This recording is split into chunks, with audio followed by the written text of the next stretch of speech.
Ever since humans have been on Earth, our primal instincts have encouraged us to remain alert for threats and to warn others about them. Our hyper-awareness of the threats around us has helped us to evolve and survive for longer periods of time. Today, this innate drive manifests itself into the public's modern-day fascination with none other than true crime. For many, our fascination is rooted in fear and disturbance, almost like rubbernecking a car crash. Hearing about a heinous murder often provokes disgust and shock. To others, reading about cases simply fuels their desire to know more. Take Web Sleuths, a forum website where thousands of true crime fanatics gather to discuss true crime cases and work as armchair detectives where they attempt to solve them. The site was created in 1999 and was one of the first forum sites dedicated to true crime fanatics. The most popular posting on the site is Kaylee Anthony's case, with a whopping 1 million comments underneath it. Taking this phenomenon a bit further, you have the infamous world of serial killer fandoms. The popular blogging platform Tumblr is infamous for its subculture of serial killer fanatics. Hundreds of users take to the site daily to profess their lust over the murderers. Some of the most popular targets of their affection are Dylan Roof, Richard Ramirez, and the Columbine shooters, Eric Harris and Dylan Klebold. These fans display a fascination akin to the rage over a hot new boy band. The site is filled with fan art, memes, and even edits, like this one of the Columbine killers. My question is, how did we get here? How did we get to the point of idolizing violent murderers? Over time, watching news coverage of a serial killer's crimes has developed into spamming fan posts on forums and blog sites. The answer? It's quite clear that the public's fascination has been enabled by media outlets. These stories are mass-produced with little concern for ethicality. Tabloids, news journalists, and more compete with each other daily to see who can churn out the most vivid and disturbing headline about the latest murder case. All of this readily available at the click of a button for just about anyone to see. Today, true crime is as accessible as ever. Tabloid articles are plastered everywhere across the internet, from pop-up ads to Facebook links.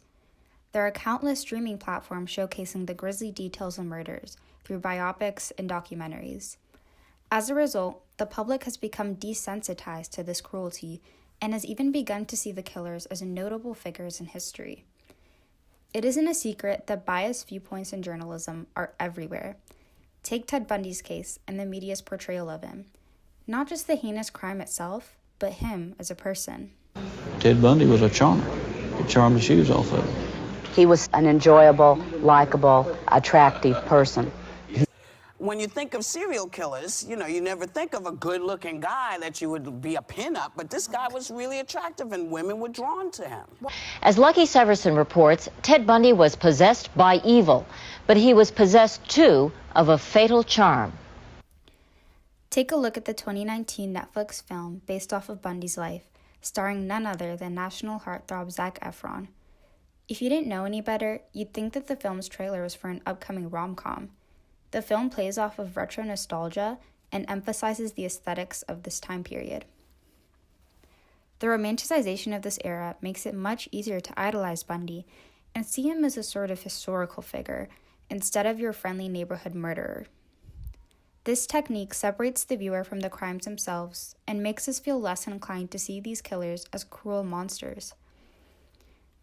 The tendency to focus in on the individual who committed the murder as opposed to the action itself or even the victims, undoubtedly contributes to this culture of serial killer idolization. People want to know more about the people who committed murders, from their traumatic childhood to the details of their grisly killings. This mentality turns these killers into their own kinds of celebrities and household names. Believe it or not, there are even collectible items for serial killers, such as action figures and trading cards. Scroll through Etsy for a couple of seconds and you'll find everything from candle gift sets to socks with the faces of infamous killers printed onto them. The motive? Nothing more than pure greed. Serial killer stories are highly profitable, and news outlets and social media sites are taking advantage of this craze as quickly as they can and taking the internet by storm, regardless of the consequences. A survey taken by Publishers Weekly in 1993 found that the most popular true crime books narrowed in on serial killers. Not only that, but the novels with the most grotesque content possible performed better than others. That begs the question, are serial killers defined by their circumstances and their